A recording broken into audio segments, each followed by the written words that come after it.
And welcome back to the episode of Geek Centurions. It's me, your boy Eli, and Joey. Hey. We're here to talk about the last two episodes of Loki because there's a lot to talk about. Holy shit. Oh, God. This is going to go spoilery, by the way. Which, honestly, how is anyone not talking about this show at this point? Especially when the time of this episode release. Yeah, and also just considering what happens, especially in this last episode, like if we have to like sort of delve into what goes on, or else, yeah, some of the stuff here is gonna be a little crazy, right? Yeah. It's gonna be a short episode. We don't talk about the stuff that actually happened because we think it's spoilers. Yes. So, Joey just gave us a rundown of the fifth episode because it's just only 6 episodes for this show. I think we can already confirm that there is a season 2 coming out. Yes, there will be a season 2. I think they already announced that in like some articles or whatever. But yeah, so episode 5, we catch up to Loki after just being pruned. He is now essentially hanging out with these other Lokis.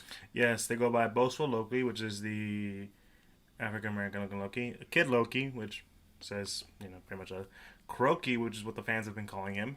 The alligator, right? Crocodile, whatever. He's an alligator. Okay. Listen, I know alligators. All right, I've wrestled an alligator once. No, you didn't. That's true. I did not do that. But you wouldn't be here. If I learned anything from watching The Crocodile Hunter back when I was a wee lad, yes, the Crocodile Hunter. If there's one thing Steve Irwin taught me is to know the difference between an alligator and a crocodile, and that was a alligator Loki.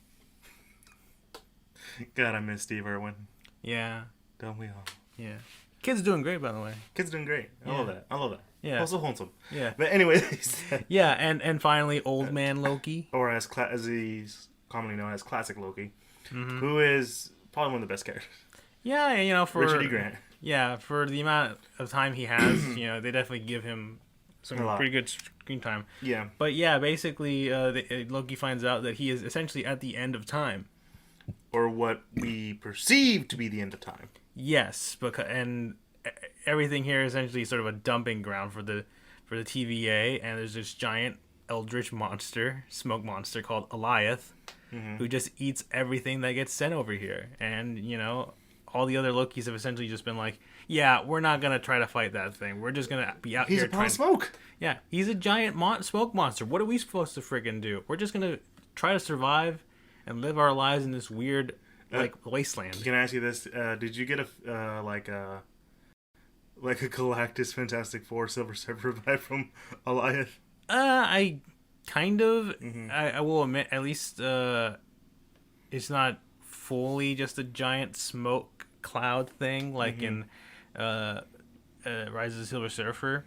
At least Eliath here, it does have a mouth and like it looks like some weird like horse skull looking thing.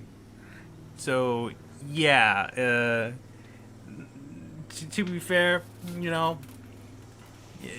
I think they put a bit more effort than what they did with Galactus in that movie. But yeah, so Loki just sort of trying to figure out, okay, what if we just kill the thing, and then we can try to figure out where the people behind, the mastermind of the TVA is, right? To which all the Lokis are just kind of like, you're just stupid.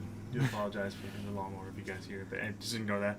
Yeah, but anyways, meanwhile, back at the TVA, where Sylvie and I believe Renslayer, yes.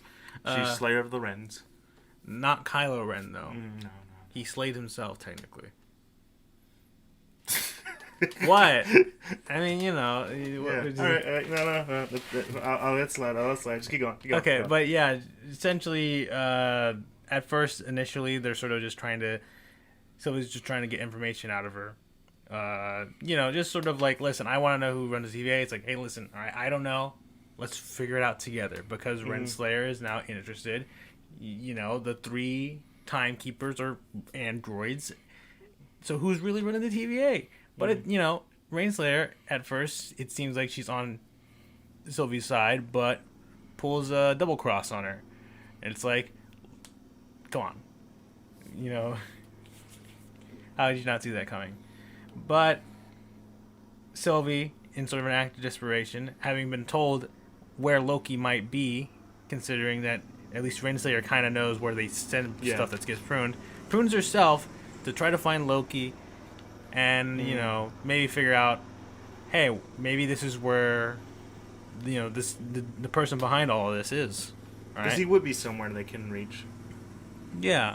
And so, that's where she gets pruned. She comes in contact with Goliath, and she realizes, oh, I can charm this motherfucker.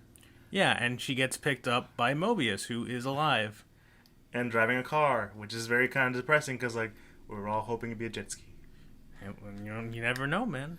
Mm-hmm. I mean, to be fair, they're in, just a grassland. Where is he going to find a jet ski? If he was over the water, sure. But, yeah. And Mobius is sort of like, all right, we got to get as far away from here as possible. It's like, no, I got a plan. I'm going to enchant that thing, right? And he's like, no. Are we really doing this? Are we doing this? Okay, we're doing this. By the way, the whole time this is going on, the Lokis are just having a chat about, what happened to them. Like, Kid Loki, he killed Thor. And that's why he got sent to, Yeah. Classic Loki, he survived the Thanos neck crack, and, stayed alone in the planet and decided to, it's time for me to leave.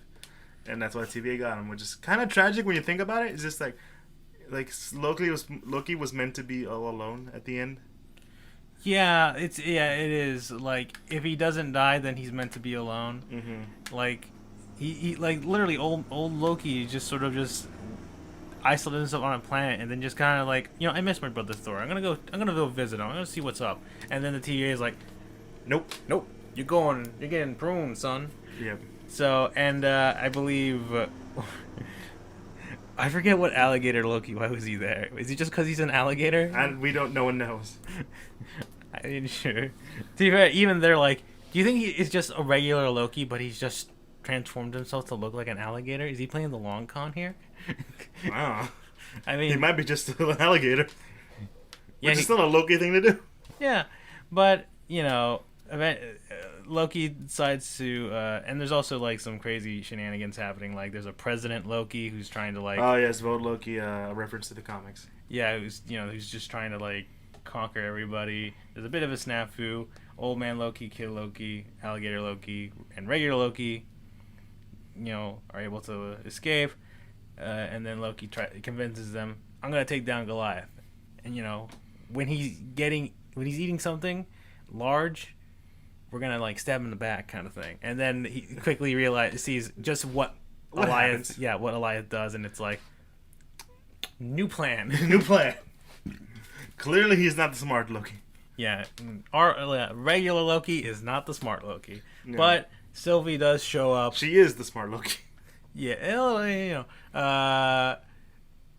and sort of gives the plan, and Loki and her, essentially they talk things through. They have a bit of because I think Sylvie mentions that her whole shtick is that, hey, I think that Goliath thing, when I had a little bit of a mind meld with it for a second, I think it's more of a guard dog, and if I can enchant it, maybe it can show us the way to the person responsible for the TVA, right? Mm-hmm.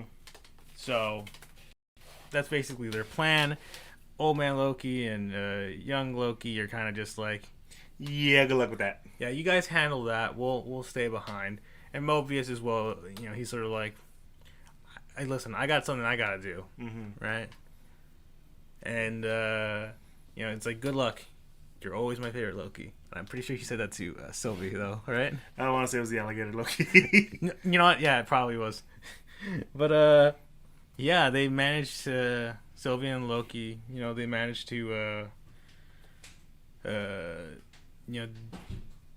they have a bit of a snafu, and it almost looks like they're about to fail, but guess classic Loki comes in and pulls up the big gamble. Yeah, essentially distracting Goliath by just recreating all of Asgard, which is Jesus Christ, the level of mimicry this man was able to make. Because that's the thing that he was talking about, is that you guys like to use weapons. We're Loki, we like to use trickery. Yeah, he's like that full example of knives, they're not gonna work. You gotta use all, we're the trickster god. We gotta use all these tricks and magic and stuff. And so he's essentially the most experienced with that, and he's able to do that crazy stuff. And essentially he's sort of using himself as a distraction while Sylvie and Loki manage to enchant it. But essentially, Old Man Loki performs a bit of a sacrifice. So by the time he gets swallowed up by Eliath, Sylvie and Loki are able to enchant Eliath, which sort of dissipates the monster and reveals this grand palace at the end of time. Mm-hmm. And that's where the episode 5 ends. And we're just gonna go straight into episode 6, and there's not much really to talk about in that. In that, just really, it's really a conversation. This is an episode that I feel like a lot of people have issues with because it's just full on explanation. Yeah, but like, it's good. Yeah, like in a show like this, when we're dealing with a lot of this timey-wimey stuff going on, and yeah, I feel like essentially potential of multiverses. Yeah, like the fact that the TVA is there specifically to prevent like all these multiverse stuff going on. Yeah, it's all kinds of crazy, right? But yeah, no, we sort of, Loki and Sylvie are walking into this giant like palace. They meet what's their name? Miss Minutes, right? Miss Minutes, and like a quick jump scare. A little bit, and I won't lie, there was a moment where it's like, wait, was it you the entire time, Miss Minutes? Were you the one behind the TVA? But Tara no. Strong, was it you? All along? No. Just open the curtain. It's Tara Strong in a fucking in a sound booth, be like, yeah. Hiya, Lokis. Oh, hey. Hey. How's it going? Didn't see you there. Yeah, but no, it's not. Puts the mic away. Yeah, no, but it's not her. But she basically the whole reference from that one episode of Chatter. I mean, I guess I don't know if they could fully do. I don't know. It's whatever. But yeah. She basically talks about he who remains, who is the true mastermind of the TVA, and tells the Loki and Sylvie that, hey, listen. Because you got him this far, he wants to make a deal. You guys sort of drop this off, let the TVA exist, and he who remains will find a place for you guys on the timeline for the both of you. That way you can both come back, live in the timeline, live your own lives, and, everything is hunky-dory. And obviously the Loki and Sylvie are like, nah. No, we're not doing that. We know why we're here. Meanwhile, Renslayer is sort of just trying to figure out.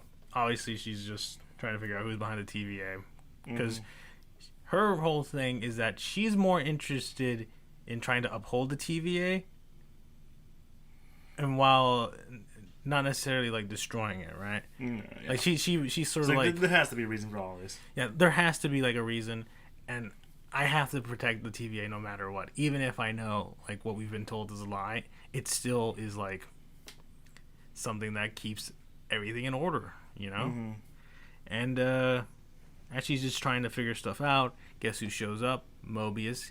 He found a way to get back because I think he had what is it called? I'm literally looking through it just right now.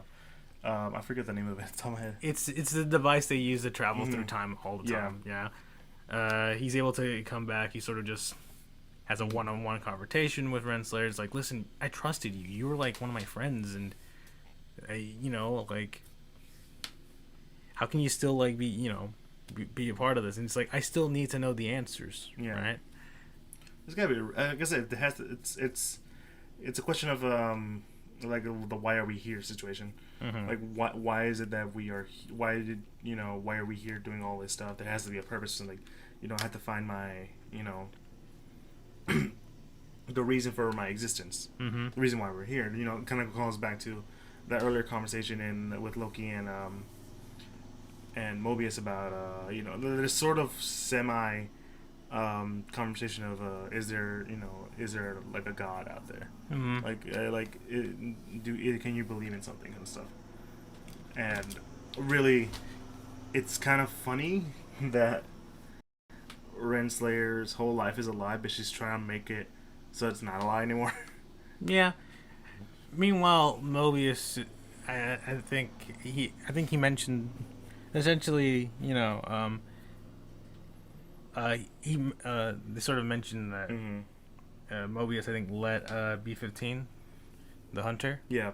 out, and she essentially her whole thing is just exposing everybody to the truth, and how she does that is super interesting. And it's kind of funny.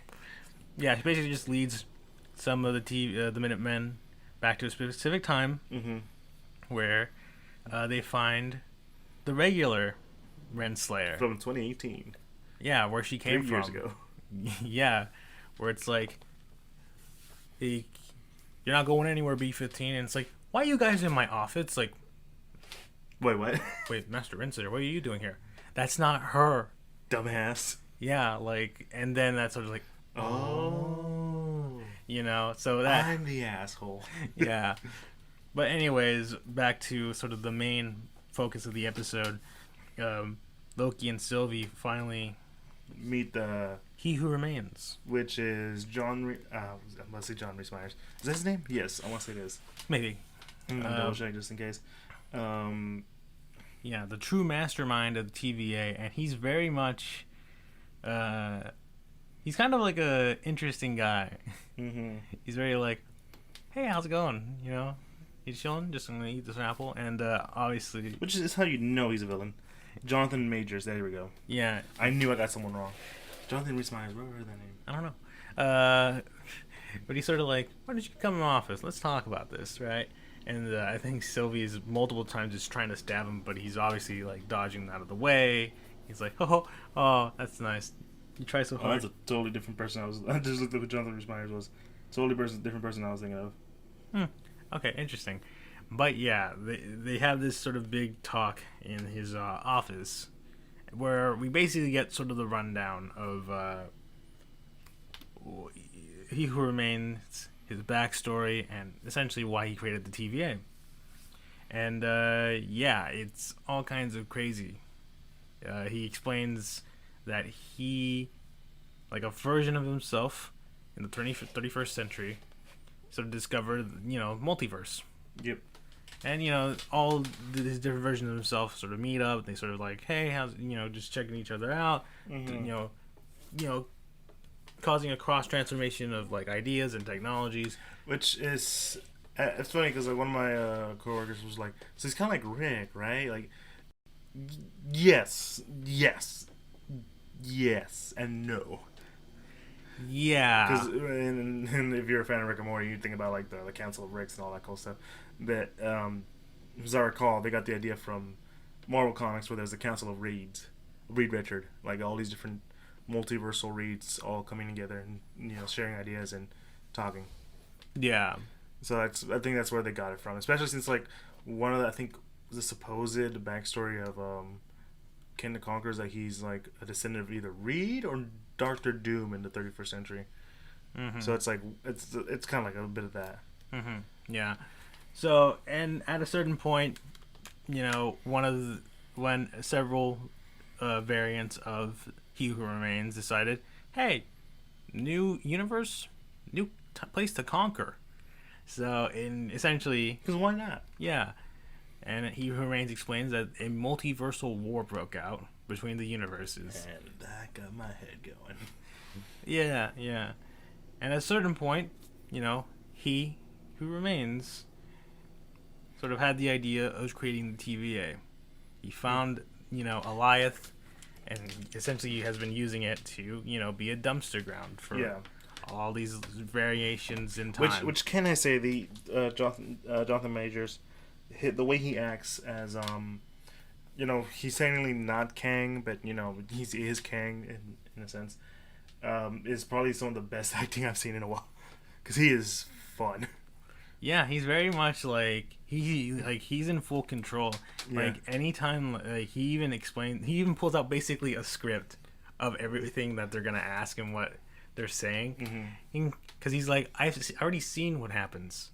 I already know what's going to happen, right? You're playing checkers while I'm playing 4D chess. Yeah, pretty much, and it is pretty fun to just see him just being 2 steps ahead.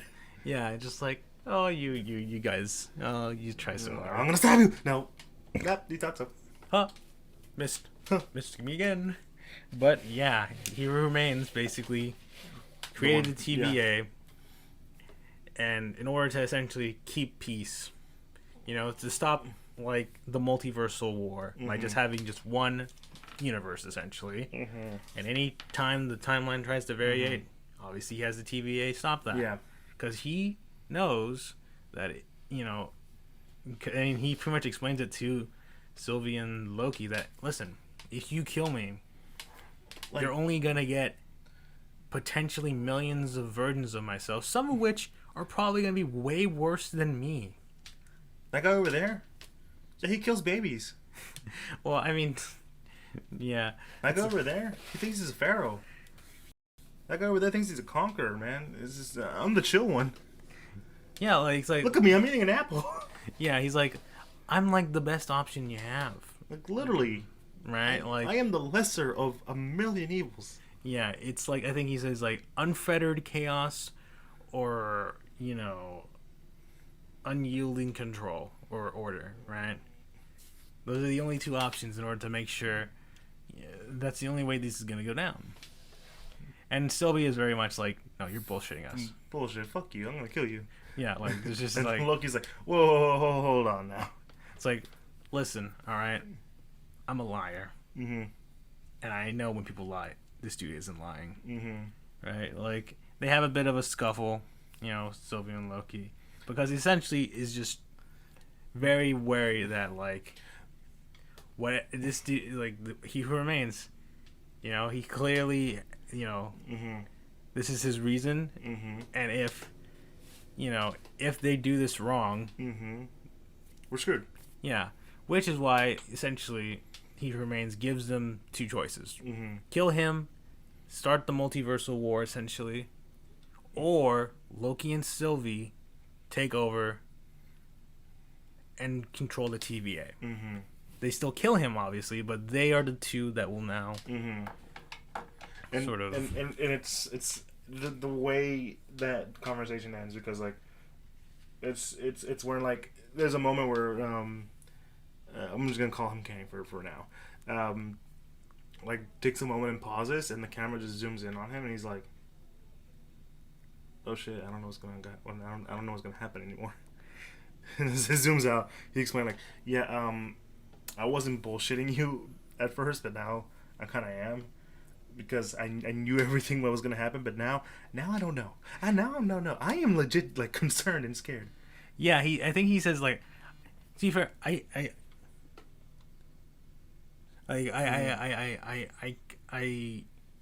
knew what was going to happen up until a point. And I think we've now reached that point, and now I have no idea what's going to happen. And there is a bit of, like, this is kind of exciting, but also, like, I'm not sure about this anymore. Which is, yeah, very interesting. But, yeah, obviously, Loki is just trying to convince Sylvie that, like, listen, all right, we gotta, like, really think about this. We gotta think about this decision, right?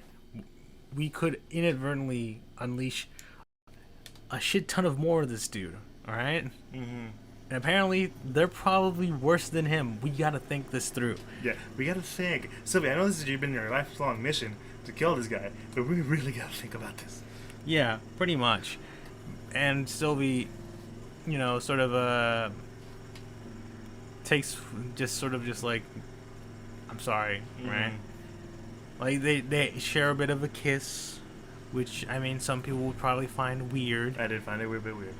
Yeah, because they're essentially the same person, except one's a girl. It's more like, where does this fall under? I don't know. Is it like a clone thing, or is it like I don't know. I'm not touching it. Yeah, but basically, Sylvie uses one of the TemPads, I believe is what it's called. Yeah, that was the thing that I couldn't remember. Yeah, to send Loki back to the TVA while she stays behind and kills He Who Remains. And we see sort of the outside of that palace, and everything goes crazy. Yep, we see because outside the palace, we just see the timeline itself, and now we see all these branches coming off. You know. And everyone on TV is freaking out. Yeah, and they're sort of like, holy shit. Yeah.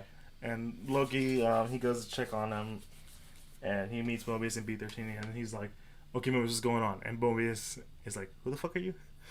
Yeah, because it turns out, there's a statue of the three timekeepers. Now there's just a statue of He Who Remains. Or at least a variant of him. And Loki's just like, oh, shit. Yeah, it's a very, what do you call it? Planet of the Apes. Yeah. Yeah. As a fan of Planet of the Apes, I really enjoyed that. I will also mention that Sylvie herself, at the end, is very much like, has this sort of like, oh shit, what did I do? Not just that's like, what do I do now? Yeah, like, what did I do, and now what do I do? Right? Because clearly, she's essentially caused she's now essentially started a sequence that will lead to a multiverse in the MCU. Mm-hmm. And yeah, that's where this season ends, because we are getting a second season. And wow. Yeah. Let's just give a quick rating. I think this show is basically like an 8 out of 10. It's a little slow, but I think it strives at what Marvel needs to do nowadays, which is like do something crazy and out there. Yeah. I honestly, I have to agree with you. It's like an 8 out of 10. Mm-hmm. There are some areas where I think it could have been better. Like, personally, some of the action sequences are kind of okay. Mm-hmm. But I mean, I guess for a show about Loki, who's never been really a character that's all like balls to the walls action, is very much a trickster and uses his mental abilities and like magic and stuff to try to like get out of situations. I think that's fine. But yeah, like, I do think that this is sort of like potentially like a taste of where the MCU is gonna go. We're truly gonna try to do a lot of out of the box stuff. I mean, WandaVision was already sort of a taste, but Loki, I think, is the real. Out of all the three MCU Disney Plus shows, Loki is at this point like the one that will have an irrevocable effect onto the main MCU.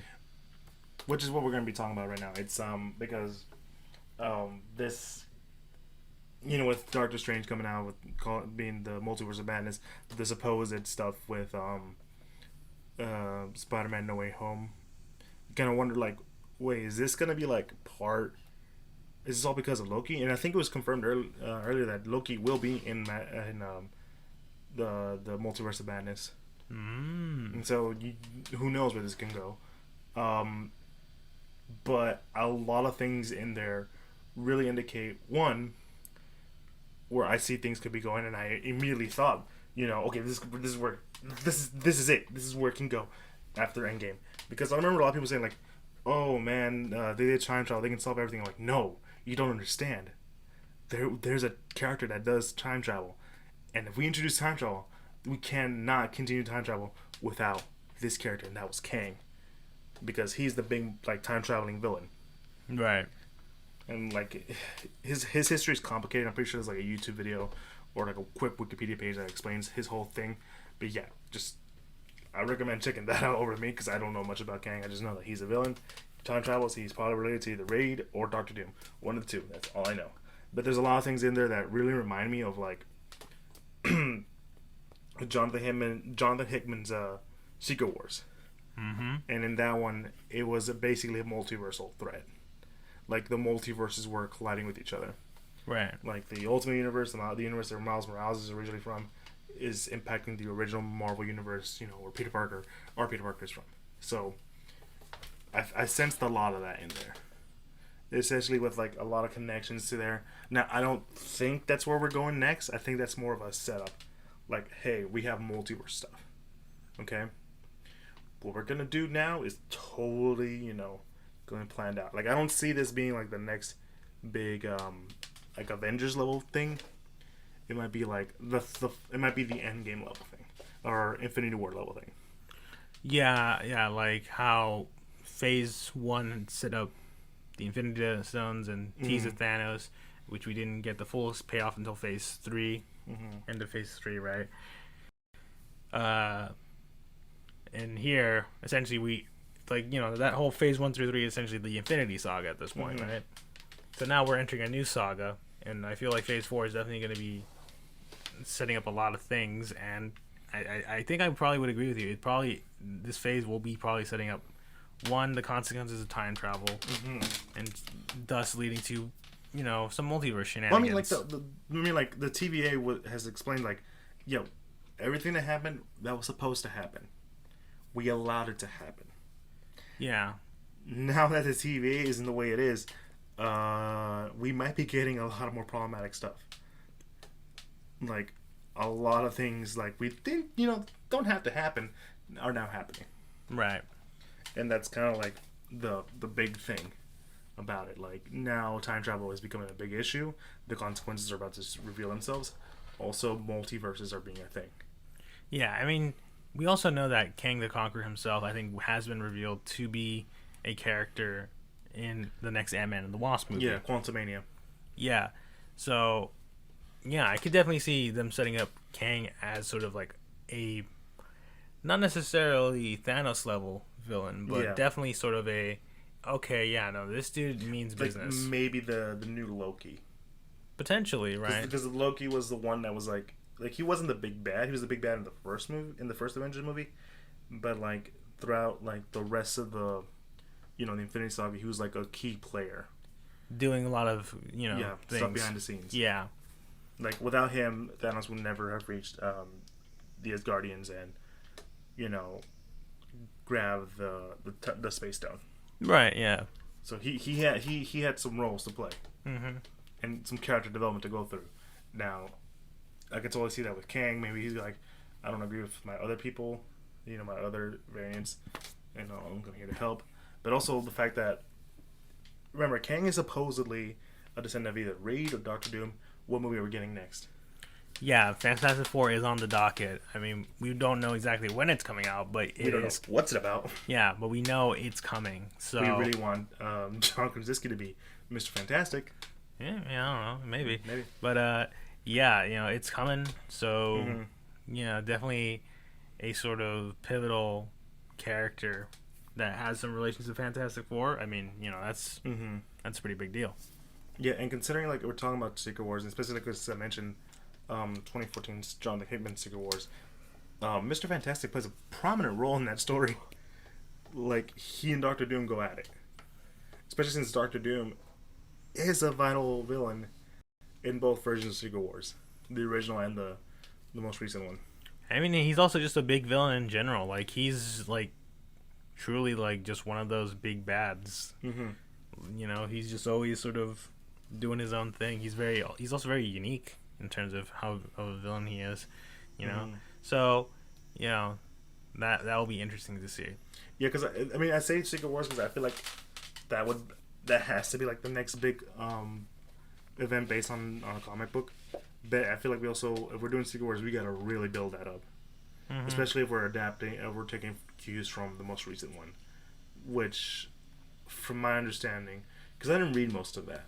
I mostly read the events that were Secret Wars, then the lead up to Secret Wars, and in that one, there's a lot of stuff that happened, and there's a lot of characters involved, and some of them die quickly. Now, I would love to see most of this character stuff recreated. Like, I don't know, in my mind, you lead up to the Secret Wars movie, we get the Battle World movies, and then we ended with another Secret Wars, and then like we'll do whatever. Maybe we do X-Men afterwards. Maybe, I don't know. But yeah, it's I think it's gonna be very interesting to see what the MCU does. Right? This is setting up some pretty interesting stuff to come. Yeah. I don't know where to go from here afterwards. Like, Jesus Christ, it's just because right now all I'm thinking is like, what could this mean? Where are we going? Yeah, I mean, there's a lot of, especially considering a good chunk of movies aren't necessarily related to like multiverse stuff. Besides what may be happening in the next Spider-Man movie and Doctor Strange, right? So yeah, we it could. Well, supposedly there's a theory about the what if show. Mm-hmm. Is that because the Watcher, he watches he watches all the events that happen. He watches like events that could have been. Like some people are saying like, okay, what if the what ifs, like, because each one is like a episode's like their own thing, but they're like different multiverses. That have sprung up thanks to what Loki's done. Yes, and we're Or seeing it series from done, yeah. his perspective. That's why it's animated the way it is. Potentially, I mean, that would be a neat way of tying the what if show into the MCU. It's like, oh, these what ifs are all just separate multiverses that have now Which is popped kind up. of a meta way to talk about the what if books. Yeah, because most what if books are very much non-canon. Yeah, and like just one note, one issue kind of thing. Yeah, it's like, oh, what if this one thing, specific thing happened, and how does that change for the Like the best example is from the most recent ones is probably what if Flash Thompson became Spider-Man, and like take like all the things that was Flash Thompson at the beginning of like Spider-Man's whole story arc. I mean, like first few issues, and like give him Spider-Man powers. It's like, oh no, that's not a good thing. Yeah. Like he doesn't get the whole like great power, great responsibility. He's very angry from like the life that he lives, and like he just has to accept that like I am not a good person and I don't deserve these powers. Right. Yeah, and it's like it's that kind of stuff. Nowadays, thankfully, they did bring back what if books, but now they're gonna be like longer stories. Like I think right now they have a Spider-Man's called a Spider Shadow or something like that. It's like, okay, what if the Venom suit stayed on Peter, and like it's kind of like a bit of a horror take on the idea of the symbiote, which I'm like, that's pretty badass. Okay. Yeah. That's neat. But yeah. Overall, yeah, Loki I think is a solid show. It definitely is putting the MCU into a very interesting spot. It's bringing what we want from the MCU, and I'm glad that, because technically, Falcon Winter Soldier should have been first. It's just like, okay, this is standard MCU, and then we get WandaVision, like, oh, okay, this is interesting, and then we got Loki, like, oh, now, so this is where you're going, like, you're relaxing us by giving us a classic appetizer, something you're used to, and then you're hitting us with a big meal. Right? Yeah. No, I definitely. That definitely is interesting. Like, Falcon and the Winter Soldier would be what Black Widow is for the movie side, right? Like Black Widow is sort of a palate cleanser, almost like a hey, here's a nice little just standard MCU film before we start getting into some of the wacky stuff like Eternals and stuff like that. And if things went according to plan, Falcon and Winter Soldier would have come out first, sort of establishing, just sort of, all right, here's something grounded and nice for the MCU. Then WandaVision is sort of like this, like a weird show that has a lot of twists and turns, and now we have Loki, which has this big actual effect on the MCU. Yeah, and then we're getting some more stuff out of it, and well, the one thing about being a Marvel fan, especially when it comes to the movies, like we have to wait and see. We have to wait and see. So, guys, thanks for checking us out. If you like what you hear, please follow us on social media. We do have a Facebook, Instagram, and Twitter. We are more active on Instagram. You can find all three at the Geek Centurions. Just type in the Geek Centurions and you'll find them. Like I said, we're most active on Instagram, where you can see a link tree to all the podcasting sites that we're officially part of, like Apple Podcasts, Google Podcasts, Pandora, Spotify, all that good stuff. There's also a link to our YouTube. So for all you audio listeners out there who want to, put a face to the voice, that's where you'll find us. If you go on YouTube, please like, comment, subscribe, all that good stuff that we kind of associate YouTube by now. Also, we have a Patreon that is always open for people who want to support us in any form of way. Really, it's always there for anyone. We want to do some crazy stuff. We're gonna need some help from you guys. And yeah, that's about it. Loki was crazy. Can't wait for season 2. But anyways, it's been me, your boy Eli. Be me, Joe. And we have the Geek Centurions. I hope you guys have a good one. Peace.